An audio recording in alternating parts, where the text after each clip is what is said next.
The sound of shouting and horses, hooves pounding against packed dirt jolted Olivia Mason awake, as the stagecoach lurched to a violent stop. Barely having time to register what was happening, she found herself being hauled from her seat by rough hands, her heart hammering against her ribs like a caged bird desperate for freedom. The year was 1875, and the Arizona Territory was as unforgiving as it was beautiful. "Come on, lady, move." A masked man with foul breath yanked her arm, practically lifting her from the ground. Olivia struggled against his grip, her honey-colored hair falling loose from its pins as she fought. The other passengers, an elderly couple and a traveling salesman, had already been forced out and lined up alongside the dusty road, hands raised in surrender. "Please, I have nothing of value," she pleaded, though she knew her words would fall on deaf ears. The gold locket containing her parents' miniatures, tucked beneath her high-necked traveling dress, suddenly felt heavy against her skin. The outlaw laughed, a harsh sound that sent chills down her spine. "That fancy trunk of yours says otherwise, miss. Now move." As he pulled her toward the stagecoach door, a gunshot cracked through the air, causing everyone to freeze. "You're not going anywhere without me." The voice was deep, steady, and unmistakably confident. Olivia turned her head to see a tall figure silhouetted against the setting sun, the brim of his hat low over his eyes, a smoking revolver pointed skyward. "Hellfire," the outlaw muttered, his grip on Olivia's arm slackening just enough. The newcomer stepped closer, leading a magnificent chestnut stallion by the reins. His face came into view, tanned skin stretched over sharp cheekbones, piercing blue eyes that seemed to cut right through her, and a strong jaw darkened with several days' worth of stubble.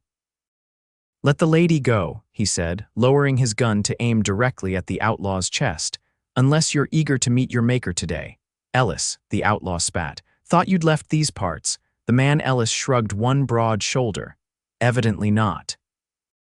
His eyes flickered to Olivia for just a moment. "Let her go, Barton. I won't ask again." Time seemed to stretch as the outlaw's fingers dug deeper into Olivia's arm. Then, suddenly, he released her with a shove that sent her stumbling backward. "This ain't over," the outlaw growled, backing toward his horse. The other bandits, sensing the shift in power, began to retreat as well. "It is for today," Ellis replied calmly, his gun never wavering. Once the outlaws had mounted up and disappeared in a cloud of dust, Ellis holstered his weapon and turned his attention to the shaken passengers. The driver was nursing a bleeding arm, while the others were gathering their scattered belongings. "Anyone hurt badly?" Ellis asked, his voice gentler now. The elderly man shook his head. "Just shaken, son, thanks to you." Ellis nodded, then walked toward Olivia, who was straightening her dress with trembling hands. "You all right, miss?" he asked, stopping a respectful distance away. Olivia looked up, really seeing him now. He was taller than most men she'd encountered, with shoulders broadened by years of hard work. His clothes were dusty but well kept, a dark blue shirt, worn leather vest, and denim pants tucked into scuffed boots. A gun belt hung low on his hips, the handle of his revolver worn smooth from use. "Yes, thank you," she managed, her voice steadier than she felt. "Your timing was providential." A ghost of a smile touched his lips. "Just happened to be passing by." He tipped his hat slightly. "Ellis Ramsey." "Olivia Mason," she replied, offering her gloved hand by reflex. He hesitated before taking it, his large hand enveloping hers briefly. "Where you headed, Miss Mason?" "Silver Creek," she answered. "My uncle owns the mercantile there." Something flickered in Ellis's eyes.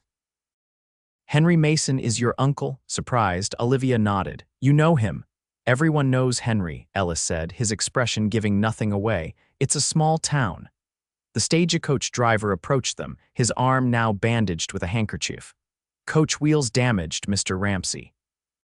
Gonna need fixing before we can continue." Ellis looked at the coach, then at the sun dipping toward the horizon. "Won't make it to Silver Creek before dark now." "There's a way station about 3 miles back," the driver said. "We could try to make it there, spend the night, then continue tomorrow after repairs." Ellis nodded. "I'll ride alongside, make sure you get there safely." His eyes met Olivia's again. "If that's agreeable to everyone." The passengers quickly voiced their approval, and Olivia found herself nodding as well. There was something about Ellis Ramsey that made her feel safe, despite the lingering fear from the robbery attempt. As they traveled toward the way station, Olivia watched Ellis from the window. He rode tall in the saddle, constantly scanning their surroundings, alert for any sign of danger. Occasionally, he would glance at the coach, and once or twice their eyes met briefly before she looked away, her cheeks warming. The way station was little more than a small inn with a stable attached, but to the weary travelers it looked like salvation. The innkeeper, a round woman named Mrs. Pollard, welcomed them effusively, especially after hearing about their ordeal. "You poor dears. Come in, come in. I've got stew on the stove and clean beds upstairs." Olivia was shown to a small but clean room where she gratefully washed the dust from her face and hands in the provided basin. The events of the day had left her exhausted, but also strangely alert. She changed into her spare dress, a simple blue cotton, and pinned her hair back up before heading downstairs for the promised meal. Ellis was already seated at the long table, deep in conversation with the driver. He stood when she entered the room, a gesture of courtesy that seemed at odds with his rugged appearance. The other passengers soon joined them, and Mrs. Pollard served up bowls of hearty stew and fresh bread. As they ate, Ellis remained mostly silent, answering questions directed his way with brief replies. Olivia learned he was a rancher with land near Silver Creek, though he'd been away for several months. When asked why, he simply said, "business," and changed the subject. After dinner, the elderly couple retired for the night, followed by the salesman. The driver excused himself to check on the coach, leaving Olivia and Ellis alone at the table. "You've been very kind today, Mr. Ramsey," Olivia said, breaking the silence. "I'm not sure what would have happened if you hadn't come along." Ellis looked at her, his blue eyes serious. "Those men recognized me. Barton and his gang have been causing trouble in these parts for months." "You've encountered them before?" she asked. He nodded. "Once or twice." "They usually prey on travelers and small homesteads." He hesitated. "Miss Mason, if you don't mind my asking, what brings you to Silver Creek? It's not exactly a destination for young ladies." Olivia smoothed her napkin on her lap. "My parents died last winter influenza. Uncle Henry is my only remaining family. He's offered me a home and work in his store." Ellis's expression softened. "I'm sorry for your loss." "Thank you," she said quietly. "I was teaching at a school in Boston, but after they were gone, there was nothing keeping me there." He nodded, understanding in his eyes. "Silver Creek's a decent town, rough around the edges, but the people are good folk, mostly." "Mostly," she echoed, raising an eyebrow. A small smile touched his lips. "Every town has its share of troublemakers, Miss Mason. And which are you, Mr. Ramsey?" She asked boldly, surprising herself. "Good folk or troublemaker?" His smile widened slightly. "Depends who you ask." Before she could respond, Mrs. Pollard bustled in to clear the dishes, and the moment was lost. Ellis excused himself soon after, saying he needed to check on his horse. Alone in her room later, Olivia stood by the small window, looking out at the star-filled sky.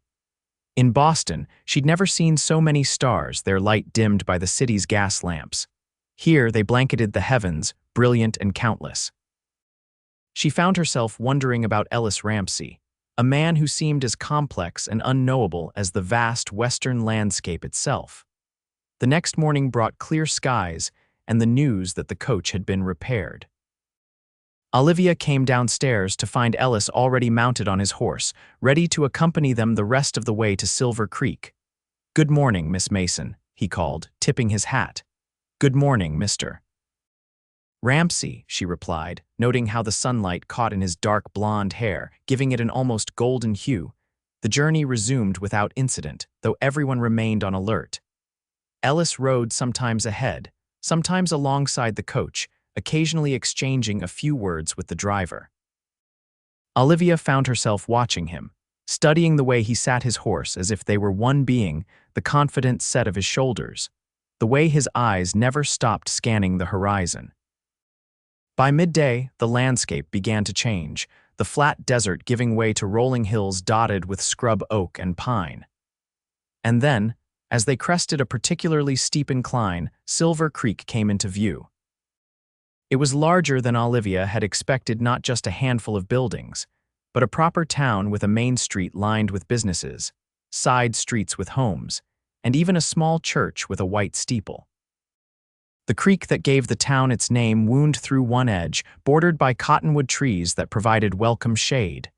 "There it is," Ellis said, having ridden up beside the coach. "Silver Creek." Olivia leaned out the window, taking it all in. "It's lovely." Ellis gave her a considering look. "It grows on you," he said finally. As they approached the town, Olivia felt a mix of anticipation and anxiety. She hadn't seen her uncle in over a decade, not since he'd visited Boston when she was 12.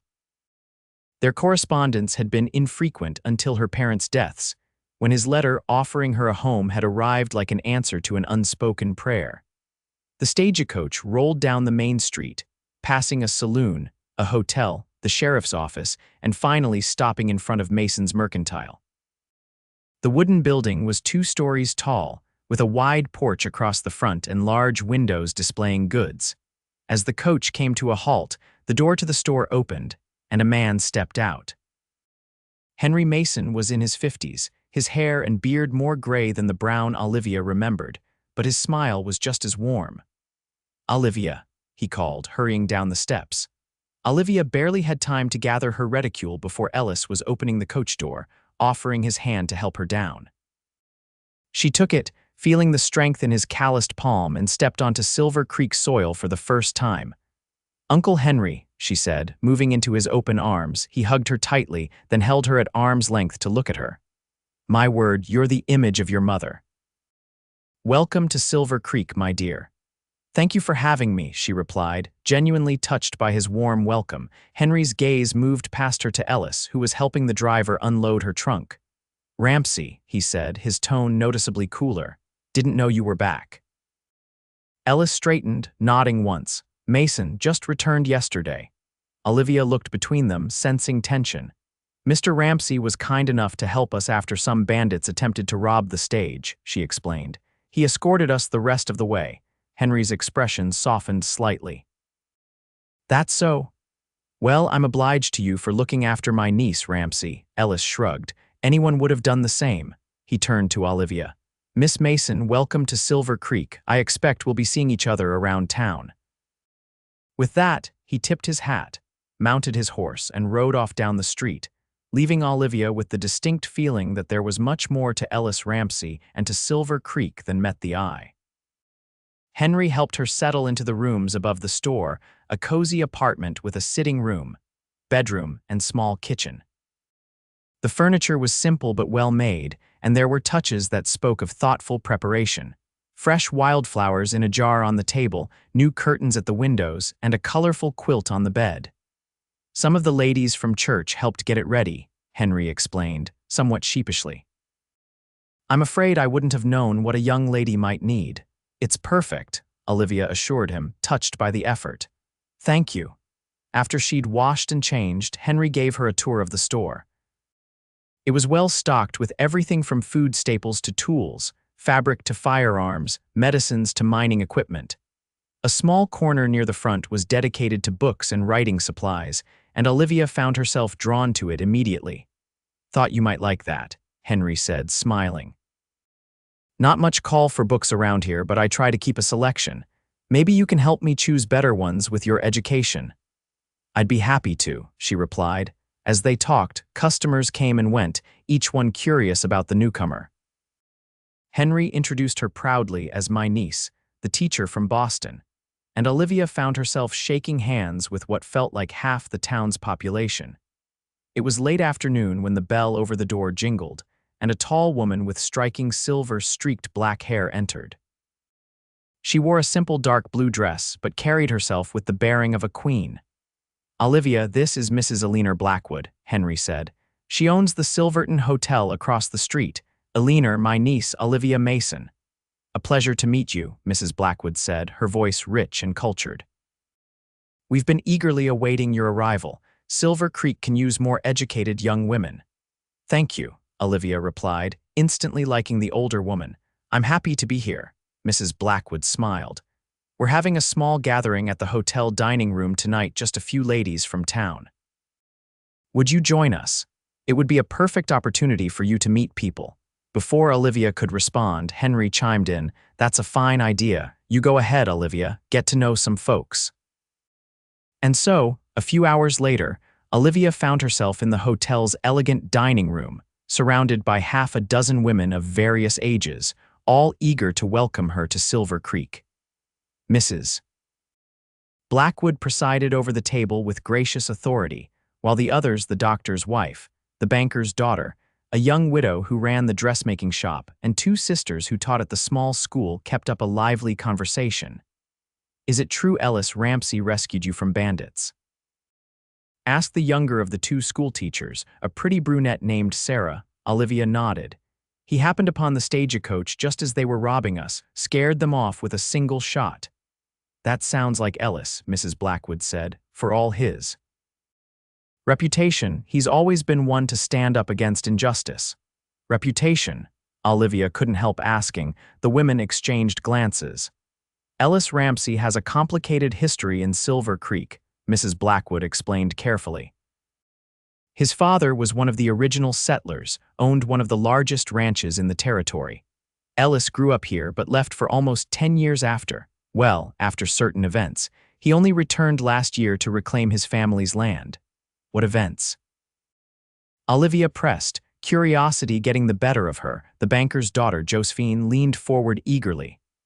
"There was a girl, Josephine," Mrs. Blackwood cut her off with a stern look. "That's ancient history and not our story to tell." She turned to Olivia with a kinder expression.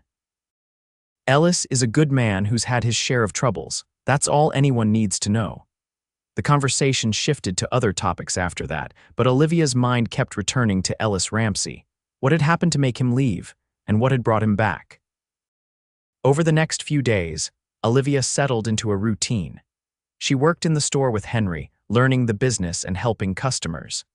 In the evenings, she often sat on the small balcony outside her rooms, reading or simply watching the town as it wound down for the night. It was during one such evening, nearly a week after her arrival, that she spotted Ellis riding slowly down the main street. He'd clearly come from hard work. His clothes were dusty, his hat pulled low, but there was still that unmistakable dignity in his bearing. As if sensing her gaze, he looked up, and their eyes met across the distance. He touched the brim of his hat in acknowledgement, and Olivia found herself nodding in return. The next morning, he appeared in the store just as she was arranging a display of canned goods. "Miss Mason," he said, removing his hat as he approached. "Mr. Ramsey," she replied, suddenly aware of her work apron and the loose strand of hair that had escaped her pins. "How may I help you today?" "Just picking up some supplies," he said, glancing around. "Your uncle around?" "He's gone to meet the freight wagon," she explained. "But I can assist you with whatever you need." Ellis nodded, then handed her a list. His handwriting was surprisingly neat, the letters flowing with an educated hand. Olivia gathered the items: flour, coffee, ammunition, tobacco, and several other necessities while Ellis waited patiently. "How are you finding Silver Creek?" he asked as she wrapped the purchases in brown paper. "It's very different from Boston," she admitted. "But the people have been kind and the land." She paused, searching for words. "There's a beauty to it I wasn't expecting." A genuine smile crossed his face, transforming his features. "It gets in your blood," he said. "I tried to forget it, but couldn't." Olivia hesitated, then asked, "Mrs. Blackwood mentioned you were away for some time." His expression closed off slightly. "Nearly 10 years. May I ask why you left?" Ellis was quiet for so long she thought he wouldn't answer. Finally, he said, "I made mistakes, hurt people I cared about. Leaving seemed the honorable thing to do at the time. And now I'm trying to rebuild what was lost." He met her gaze directly. "Not all of it can be fixed, but some things are worth fighting for." There was a weight to his words that suggested deeper meaning, but before Olivia could respond, the bell above the door jingled and Henry walked in. "Ramsey," he said, his tone civil but cool. "I see you're bothering my niece." "Just buying supplies, Mason," Ellis replied, equally cool. "Your niece has been most helpful." Olivia frowned at her uncle's rudeness. "Mr. Ramsey has been a perfect gentleman." Uncle Henry harumphed, moving behind the counter to tally the purchases. Ellis paid without comment, gathered his packages, and turned to leave.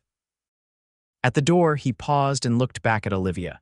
"Miss Mason, there's a town social this Saturday at the church. Perhaps I'll see you there." Before she could respond, he was gone, leaving Henry scowling after him. "Uncle," Olivia said once they were alone, "why are you so cold toward Mr. Ramsey?" "He saved me from bandits." Henry sighed, his expression softening. "It's complicated, Olivia. Ellis Ramsey's father and I were once partners, but we had a falling out. Bad blood between families doesn't wash away easily."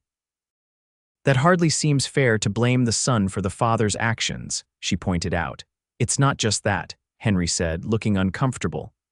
"Ellis had his own troubles, got involved with the wrong people, made enemies. The whole town was talking about it when he left. Mrs. Blackwood mentioned something about a girl," Olivia said carefully. Henry's face darkened. "That's not a story for your ears. Just be careful around him, Olivia. He's not the kind of man a respectable woman associates with." Olivia wanted to argue further, but customers entered the store, ending the conversation. Still, she couldn't help but wonder what secrets lay in Ellis Ramsey's past, and why her usually kind uncle became so stern at the mere mention of his name. Saturday arrived bright and clear, the kind of perfect early autumn day that seemed made for celebration. The church social was apparently a major event in Silver Creek, with the entire town turning out in their Sunday best. Tables had been set up on the church grounds, laden with food brought by the townswomen. Men stood in groups, discussing cattle and crops, while children ran and played between the tables. Olivia wore her second-best dress, a pale yellow cotton with white lace at the collar and cuffs. She'd pinned her honey-colored hair up in a simple but elegant style, and even added a touch of rose water, a luxury she rarely indulged in. "You look lovely," Henry said as they walked toward the church. "Going to have every unmarried man in town competing for your attention." Olivia laughed. "I doubt that, Uncle. Besides, I'm not looking for a husband. I came here to start a new life, not to end my independence so quickly." Henry gave her a sidelong glance. "Nothing wrong with marriage to the right man, Olivia. Your Aunt Margaret and I had 20 good years before she passed." "I know," she said gently. "And I'm not opposed to marriage in principle. I just want to establish myself first, find my own way." They arrived at the church grounds, and Olivia was immediately swept into a group of women she'd met at Mrs. Blackwood's dinner. Henry wandered off to join some of the other businessmen, and Olivia found herself enjoying the simple pleasure of community and conversation. She was helping serve lemonade when she felt a prickling awareness at the back of her neck. Turning, she saw Ellis standing at the edge of the gathering, watching her. He was dressed in clean dark trousers, a white shirt, and a black vest. His hat was new, or at least rarely worn, and his boots had been polished. The transformation from dusty rancher to gentleman was striking. Excusing herself, Olivia made her way toward him, aware of curious eyes following her progress. "Mr. Ramsey," she said when she reached him. "I wasn't sure you'd come." "Neither was I," he admitted. "These gatherings aren't usually to my taste." "Then why did you?" she asked boldly. His blue eyes met hers directly. "I think you know why, Miss Mason." The simple honesty of his answer sent a flush of warmth to her cheeks. Before she could respond, the minister called for everyone's attention, announcing that the food was blessed and the feast could begin. "May I get you a plate?" Ellis asked. Olivia nodded, suddenly feeling shy. "Thank you." They found a quiet spot beneath a large oak tree, somewhat removed from the main gathering. Ellis was surprisingly easy to talk to, asking thoughtful questions about her life in Boston and listening attentively to her answers. In turn, he shared stories about his ranch, the challenges of the dry season, his plans for breeding stronger cattle, the satisfaction of building something with his own hands. "You sound like you love it," Olivia observed. "I do," he said simply. "It's in my blood, I suppose. Even when I was away, I never stopped thinking about this land." "Where did you go?" she asked. "When you left Silver Creek," Ellis was quiet for a moment. "Everywhere, nowhere, worked cattle drives in Texas, mining in Colorado, even spent some time as a lawman in Kansas." "A lawman." She echoed, surprised. A ghost of a smile touched his lips. "Hard to believe. No, actually," she said thoughtfully. You have a strong sense of justice. I saw that when you stopped the Stagecoach robbery. Something like appreciation flickered in his eyes. Most people just see the gun, not the reason for carrying it. Their conversation was interrupted by Josephine, the banker's daughter, who approached with a too bright smile. "Olivia, dear, we're organizing some games. Won't you join us?" Her eyes slid to Ellis, her smile dimming. "Mr. Ramsey." Ellis stood. "Don't let me keep you, Miss Mason. I should be heading back to the ranch anyway." "You don't have to go," Olivia said quickly, then felt embarrassed by her eagerness.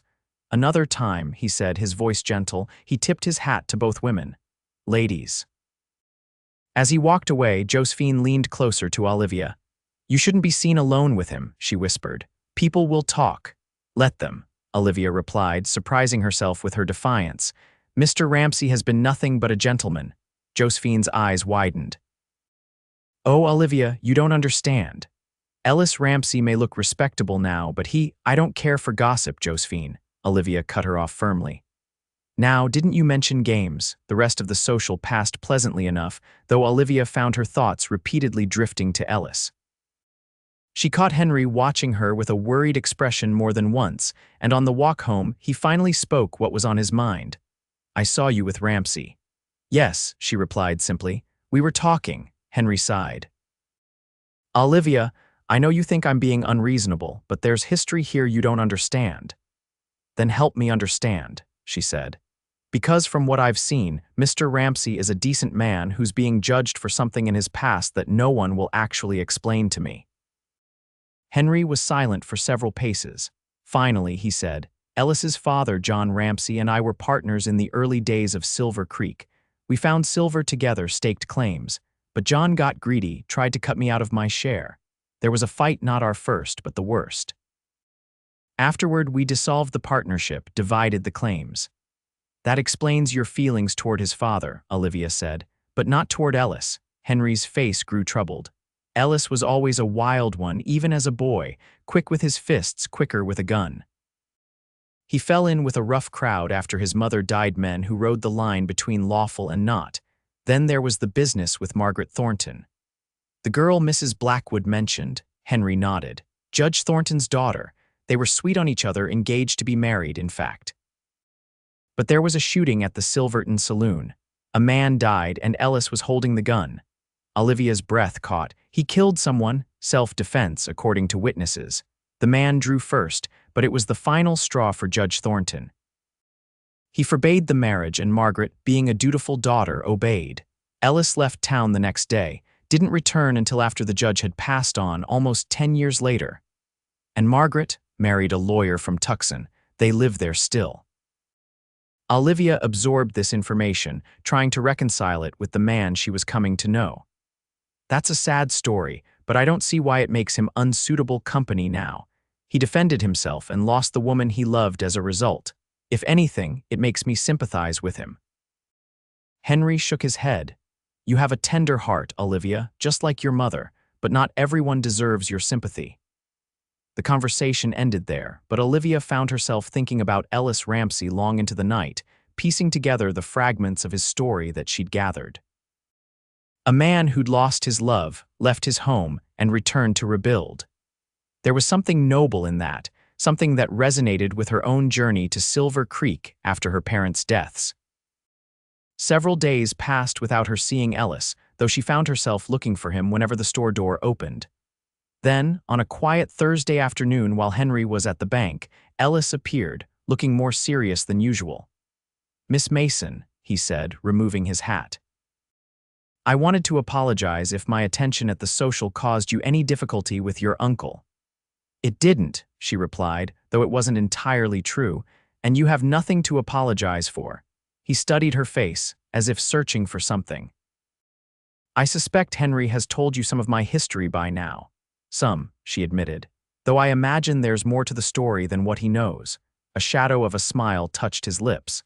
"There usually is." He hesitated, then continued, "Miss Mason, Olivia, I'm not a man who speaks in circles. I find myself thinking about you more than is probably wise, given our family's history." Olivia's heart quickened at his directness. "I've thought about you too," she confessed. His expression softened. "Then perhaps you'd allow me to show you something." Sunday afternoon if you're free. I promise to have you back before dark. Show me what, my ranch, he said. And a view of Silver Creek I think you might appreciate. She knew she should refuse. A proper lady didn't ride out alone with a man, especially one with Ellis's reputation. But something deeper than propriety was drawing her to him, a recognition, perhaps, of a kindred spirit who understood what it meant to rebuild from loss. Yes, she said, I'd like that. His smile, a real one this time, transformed his face, making him look younger, almost boyish. I'll come for you at 1 o'clock.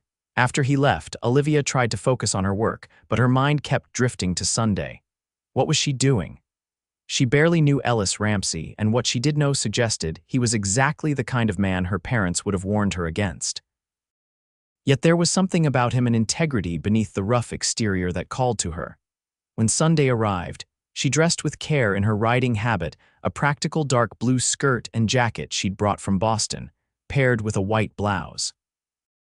She'd never been an accomplished horsewoman, but had taken lessons as part of her education, and felt reasonably confident she could manage a gentle mount.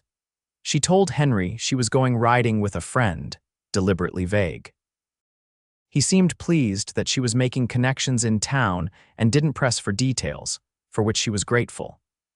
She didn't want to lie, but neither was she prepared for another argument about Ellis Ramsey.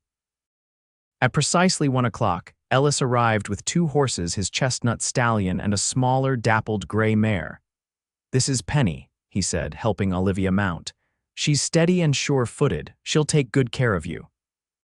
True to his word, the mare was gentle, responding easily to Olivia's commands as they rode out of town. Ellis led them west, following the creek for several miles before turning onto a narrow trail that wound up into the foothills. The landscape opened up around them, rolling grasslands dotted with oak and pine, distant mountains shimmering in the afternoon sun. It's beautiful, Olivia said, breathless from the climb and the view. Ellis nodded, a quiet pride in his expression. Most people only see the harshness of this land. They miss the beauty beneath. After about an hour's ride, they crested a hill, and a valley spread out before them. A small but sturdy ranch house stood near a cluster of cottonwood trees, with several outbuildings, corrals, and a barn completing the picture. Cattle grazed in the distance, and a thin line of smoke rose from the house's chimney. Ramsey Ranch, Ellis said simply, or what's left of it. My father's land originally covered twice this area, but he lost portions in bad deals and gambling debts before he died. I've managed to buy back some of it since I returned. It's lovely, Olivia said, meaning it. The ranch had a settled feeling, as if it belonged exactly where it was, nestled into the landscape. They rode down to the house, where Ellis helped her dismount. A middle-aged Mexican woman emerged from the kitchen door, wiping her hands on her apron. Senor Ellis, you did not tell me we would have a visitor, she scolded, though her eyes were twinkling. Ellis smiled. Maria, this is Miss Olivia Mason. Miss Mason, this is Maria Rodriguez, the best cook in the territory and the reason my house is still standing. It is good to meet you, Miss Mason, Maria said warmly. Come, I will make coffee. The inside of the ranch house was simple but comfortable. The main room served as both parlor and dining area, with a large stone fireplace at one end. Bookshelves lined one wall, surprisingly well stocked for a bachelor rancher, and a desk beneath the window held papers and ledgers. The furniture was solid and well made, if somewhat worn. Maria brought coffee and fresh baked cookies, then discreetly disappeared to what Olivia presumed was the kitchen. Ellis seemed different here, more relaxed, as if the weight he carried in town had been temporarily set aside. Do you live here alone? Olivia asked. Besides Maria, I mean. Maria and her husband, Carlos, live in the small house behind the barn, Ellis explained. They've been with the ranch since I was a boy. During roundup or branding, I hire extra hands, but day to day, it's mostly just us. It must get lonely, she observed. Ellis considered this. Sometimes. But there's always work to be done, and I've never been one for crowds. He paused. What about you? Do you miss the bustle of Boston? Less than I expected to, she admitted. I miss certain things, the libraries, the concerts, the museums. But there was a loneliness there too, especially after my parents died. Here, even though I'm still finding my place, I feel noticed, as if my presence matters. It does, he said softly. Their eyes met, and something passed between them, an understanding, a recognition. Olivia felt a warmth bloom in her chest that had nothing to do with the coffee. After they finished their refreshments, Ellis showed her around the ranch, the barn with its smell of hay and horses, the corral where he was training a young colt, the vegetable garden Maria tended with fierce pride. Finally, they mounted up again, and he led her to a rocky outcropping that overlooked not just the ranch, but the entire valley with Silver Creek visible in the distance. "This is what I wanted to show you," he said as they sat side by side on a flat boulder. "My father used to bring me here when I was a boy. He'd point to the land and say, 'This is Ramsey land, son. One day it'll all be yours.' I didn't understand then what he meant, not just the property, but the responsibility that comes with it." "And now?" Olivia asked. Ellis's gaze swept over the landscape. "Now I'm trying to honor that legacy, but in my own way. My father saw the land as something to use, to profit from. I see it as something to protect, to nurture." He looked at her. "That probably sounds foolish to you." "Not at all," she said earnestly. "It sounds like wisdom." He smiled, and for a moment Olivia thought he might reach for her hand. Instead, he stood, offering her help up. "We should start back. I promise to have you home before dark." The ride back to town was quieter, a comfortable silence settling between them. As they approached the edge of Silver Creek, however, Ellis grew more somber. "Olivia," he said, using her given name for the second time that day, "I need to warn you, being seen with me won't do your reputation any favors. This town has a long memory." "I'm not afraid of gossip," she replied. "Perhaps you should be," he said gravely. "A woman's reputation is fragile, especially in a place like this." "Is that why you're telling me this?" she asked. "To protect my reputation or to protect yourself?" He looked surprised, then thoughtful. "Both, maybe. I've made my peace with what people think of me, but I wouldn't want to be the cause of difficulty for you." "I appreciate your concern," she said, "but I prefer to make my own judgments about people, Mr. Ramsey. And my judgment tells me you're a man worth knowing, regardless of what others might say." Something like hope flickered in his eyes. "Then I'm fortunate indeed, Miss Mason." They parted at the edge of town, Ellis watching until she was safely at the mercantile before turning his horse toward home. Olivia climbed the stairs to her apartment, feeling as though something significant had shifted in her world, though she couldn't quite name what it was. Over the next few weeks, Olivia and Ellis found reasons to see each other, brief encounters in the store, chance meetings on the street that perhaps weren't entirely by chance, a shared table at church suppers. Each meeting deepened Olivia's understanding of the man behind the reputation.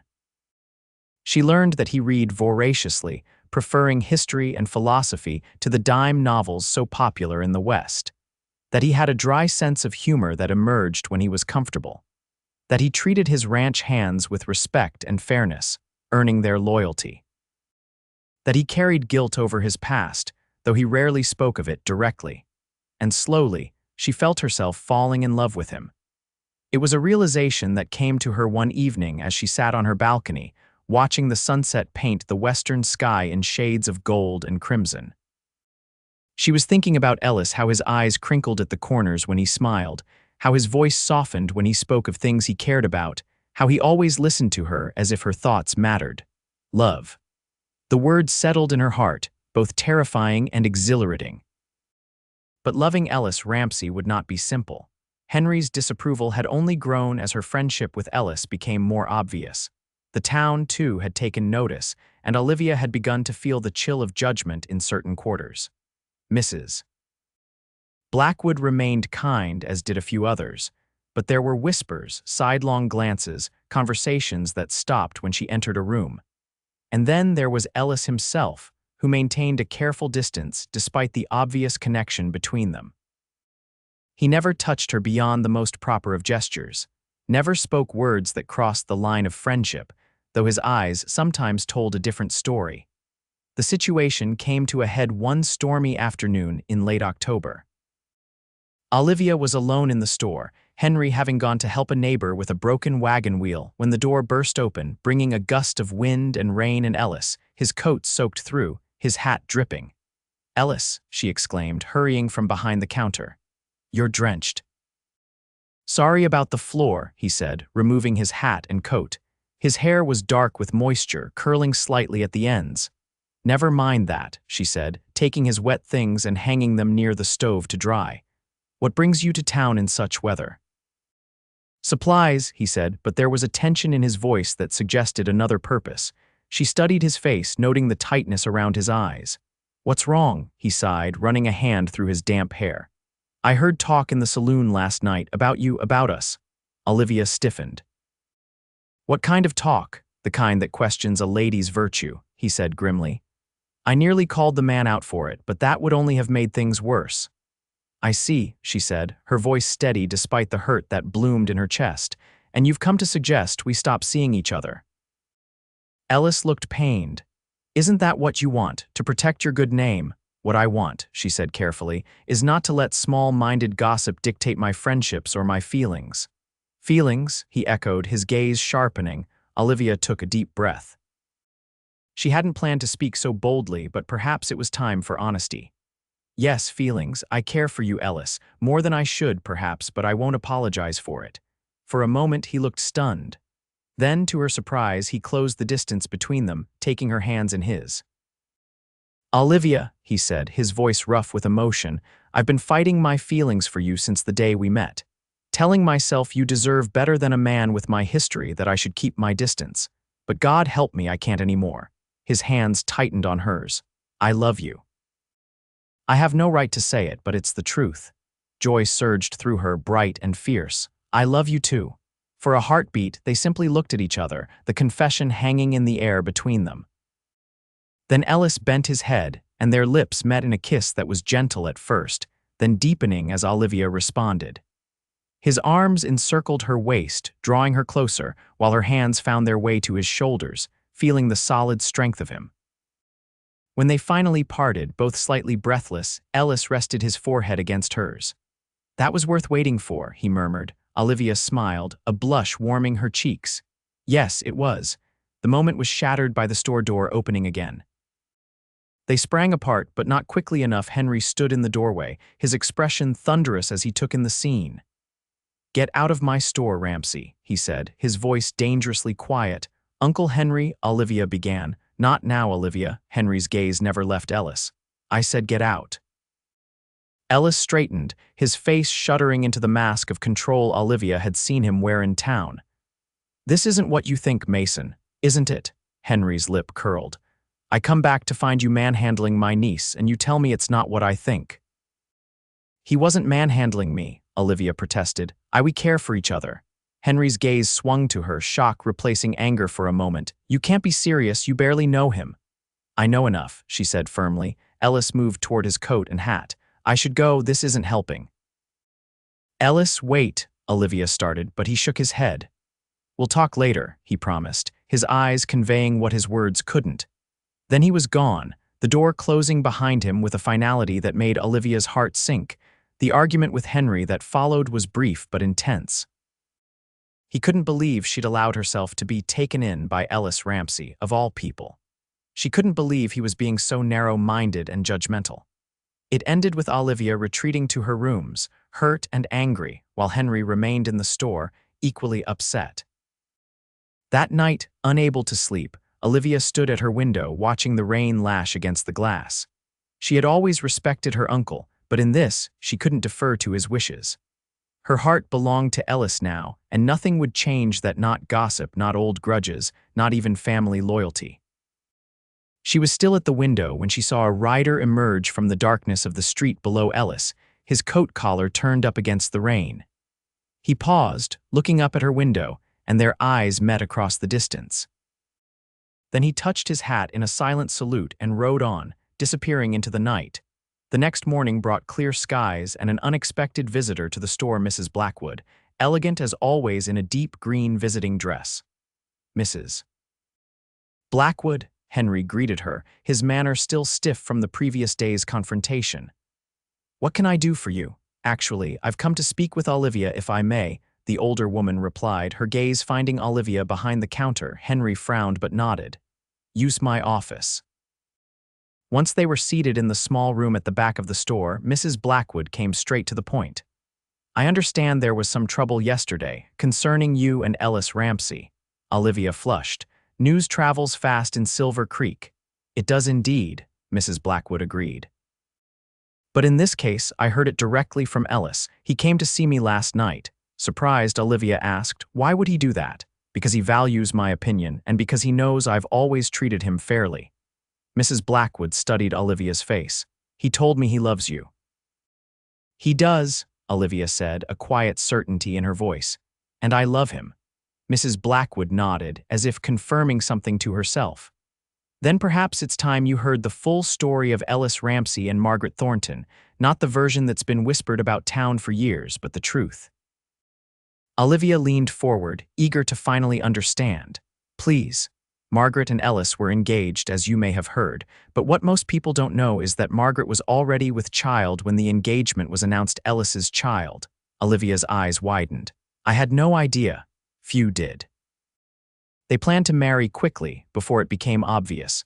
Judge Thornton approved the match reluctantly, as he'd hoped for better than a rancher's son for his only daughter, but he was a practical man. Mrs. Blackwood's face grew grave. Then came the incident at the saloon. A man named Weber, drunk and belligerent, accused Ellis of cheating at cards. Words were exchanged, then Weber drew his gun. Ellis was faster and Weber died. Self-defense, Olivia murmured. Yes, but with complications. Weber was the nephew of a territorial official, a man with influence. Suddenly, there was talk of a murder charge despite the witnesses. Judge Thornton faced a difficult choice: support Ellis and potentially ruin his own career, or distance himself and his daughter from the scandal. He chose his career, Olivia guessed. Mrs. Blackwood nodded sadly. He broke the engagement and sent Margaret to relatives in Tucson, where she later married a lawyer, a widower with children of his own, who agreed to claim her child as his. And Ellis. Ellis left rather than face a rigged trial. The charges were eventually dropped, but by then he was gone and Margaret was married. Mrs. Blackwood sighed. He returned last year after hearing of Judge Thornton's death. I think he hoped to at least see his child, but Margaret refused to acknowledge the truth, even to her daughter. His daughter, Olivia breathed. Ellis has a daughter he's never known. Lily, Mrs. Blackwood confirmed. She's 9 now by my calculation, the image of her father, though few would make the connection. Olivia's heart ached for Ellis, for the years lost, the love denied, the child he could never claim. It explained so much about him: the shadow in his eyes, the careful distance he maintained, the way he spoke of responsibility and legacy. Why are you telling me this? She asked finally. Mrs. Blackwood's expression softened. Because Ellis deserves happiness, and I believe you might be the one to give it to him, but you needed to know everything before you decided whether to fight for him or not. I've already decided, Olivia said firmly. I love him, Mrs. Blackwood. His past doesn't change that, the older woman smiled. I thought you might say that. You have courage, Olivia Mason, you'll need it. She stood, straightening her skirts. Now, I believe your uncle and I are overdue for a frank conversation about old grudges and second chances. True to her word, Mrs. Blackwood cornered Henry in the store, leading him outside where they engaged in what appeared to be an intense discussion. Olivia couldn't hear the words, but she could see Henry's resistant expression gradually giving way to something more thoughtful. When they returned, Henry looked troubled but resigned. Olivia, he said, I need to speak with you. In his office, Henry paced for a moment before sitting heavily in his chair. Eleanor Blackwood seems to think I've been unfair to Ellis Ramsey and to you. Have you? Olivia asked quietly. Henry sighed. Perhaps. I've held on to old grievances longer than I should. John Ramsey and I had our differences, but that was between him and me. It wasn't right to transfer that to his son. And what about Ellis himself? Olivia pressed. The incident at the saloon, his leaving town. Things aren't always as simple as they appear, Henry admitted. I've known that deep down, but it was easier to believe the worst. He looked at her directly.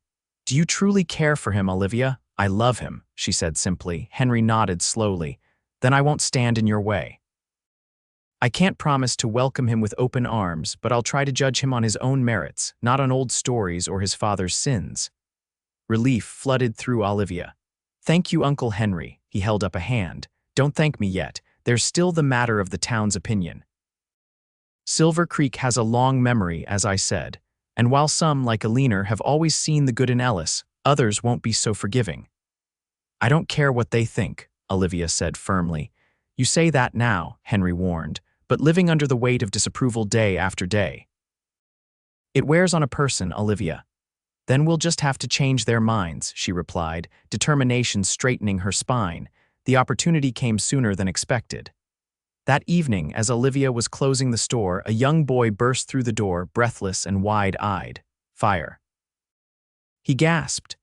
At the Silverton Hotel, Olivia's heart lurched. Mrs. Blackwood, without hesitation, she grabbed her shawl and followed the boy outside. A crowd had already gathered in the street, watching in horror as flames licked at the upper windows of the hotel.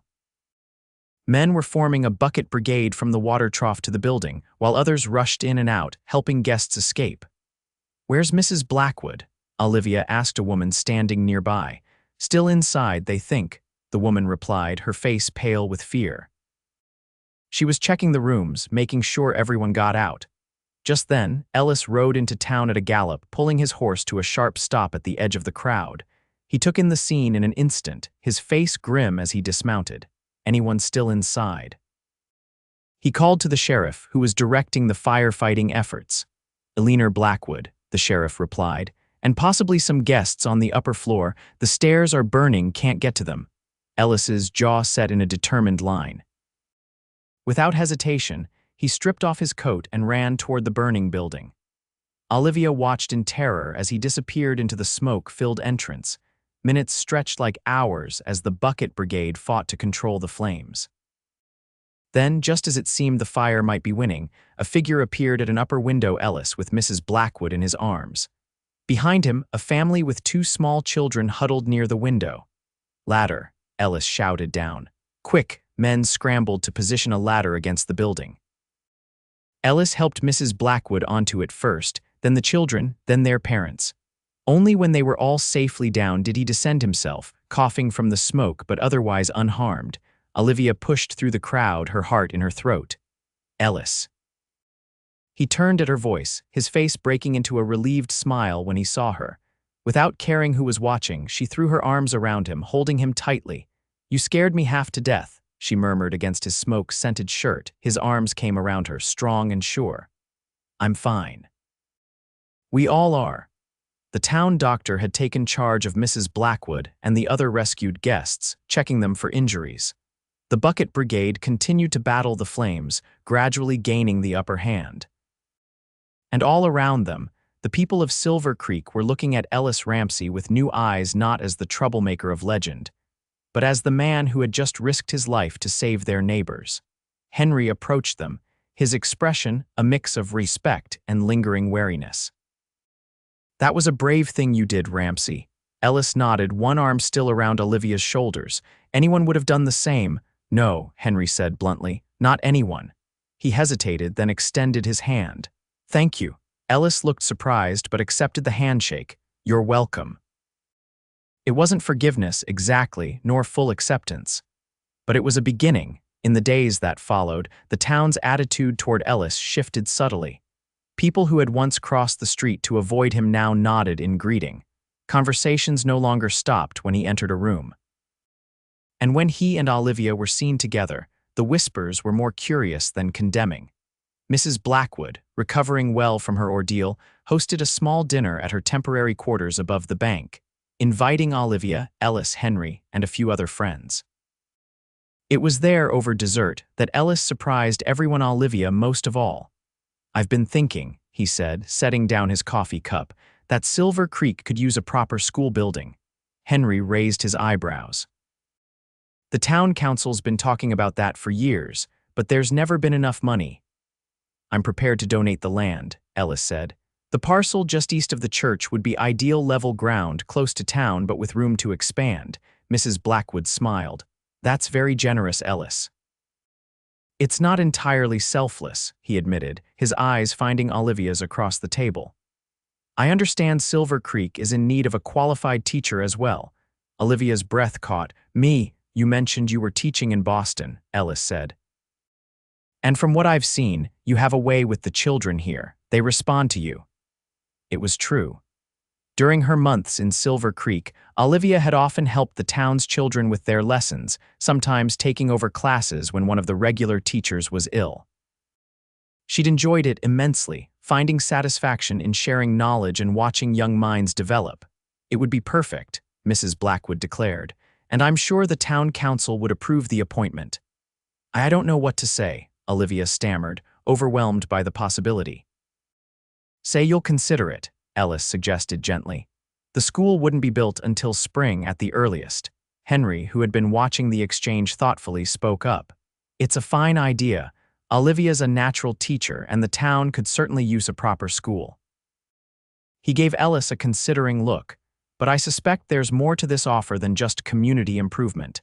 Ellis met his gaze steadily. There is. He turned to Olivia, his expression softening.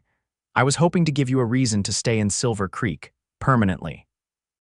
The implication was clear, and Olivia felt a blush rise to her cheeks. Before she could respond, Henry surprised her by chuckling. Well, Ramsey, if you're planning to court my niece properly, you might as well do it with my blessing. God knows you'll do it with or without. Ellis's eyes widened slightly, then a slow smile spread across his face. Thank you, Henry. I appreciate that. And so began a courtship that the town of Silver Creek watched with growing approval. Ellis called at the Mercantile regularly, sometimes to take Olivia for walks or rides, other times simply to sit with her on the porch after the store closed, talking as the sun set behind the distant mountains. They spoke of everything: their childhoods, their dreams, their fears. Ellis told her more about his years away from Silver Creek, the lessons he'd learned, the man he'd become. Olivia shared her hopes for the school, her ideas for bringing education to children who might otherwise have little access to learning. And sometimes, when they were alone on the ranch or riding in the hills, they spoke of a future together, a home, a family, a life built on the foundation of their growing love. Winter came to Silver Creek, bringing snow to the mountains and crisp, clear days to the valley. Christmas approached, and the town prepared for its annual celebration, a feast at the church, followed by dancing and merrymaking at the town hall. The night before Christmas Eve, Ellis invited Olivia to dinner at his ranch. Maria had outdone herself, preparing a feast of roast beef, potatoes, fresh bread, and a special apple pie that Ellis claimed was worth riding 50 miles for. After dinner, they sat before the fire in the main room, the flames casting a golden glow over everything. Ellis seemed unusually quiet, almost nervous, which was so unlike him that Olivia finally asked if something was wrong. Nothing's wrong, he assured her, taking her hand. Just the opposite, in fact. He drew a deep breath. Olivia, these past months have been the happiest of my life. You've brought light and joy back into a world I thought would always be shadowed by the past. Her heart began to race as he slid from the sofa to one knee before her, still holding her hand. I love you, he said simply. I want to build a life with you here, on this land, in this community that's finally beginning to feel like home again. From his pocket, he withdrew a small box. Olivia Mason, will you marry me?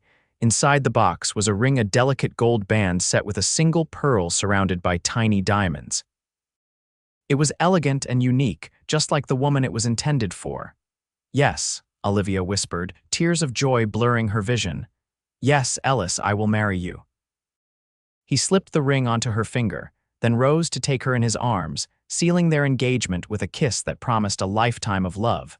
The news of their engagement spread quickly through Silver Creek, met with genuine congratulations from most quarters. Mrs. Blackwood insisted on hosting an engagement party at the newly repaired hotel, an event that brought together nearly the entire town. Henry, true to his word, gave his blessing publicly, standing to offer a toast to the happy couple. To Ellis and Olivia, he said, raising his glass. May your life together be long and joyful, and may we all remember that sometimes the best things come from unexpected beginnings.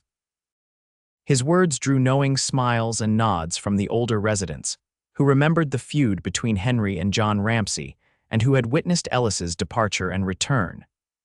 The toast seemed to mark a final turning point in Silver Creek's acceptance of Ellis Ramsey, and by extension, his future bride. They were married in the spring, as the wildflowers bloomed across the hills and the new school building neared completion.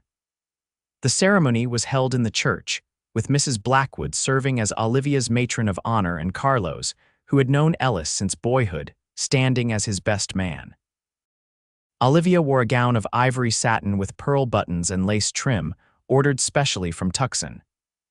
Ellis, looking uncharacteristically nervous, waited for her at the altar in a new black suit, his usually unruly hair tamed for the occasion. As she walked down the aisle on Henry's arm, Olivia felt a sense of rightness of coming home. This town, these people, this man, they had become her world, her heart, her future. The reception that followed at the Silverton Hotel was the social event of the year in Silver Creek. Everyone attended, from the banker to the blacksmith, all eager to wish the couple well. Even the schoolchildren came, presenting their new teacher with a handmade quilt for her new home. As the celebration wound down, Ellis and Olivia slipped away, climbing into the buggy that would take them to the ranch, their home now, together.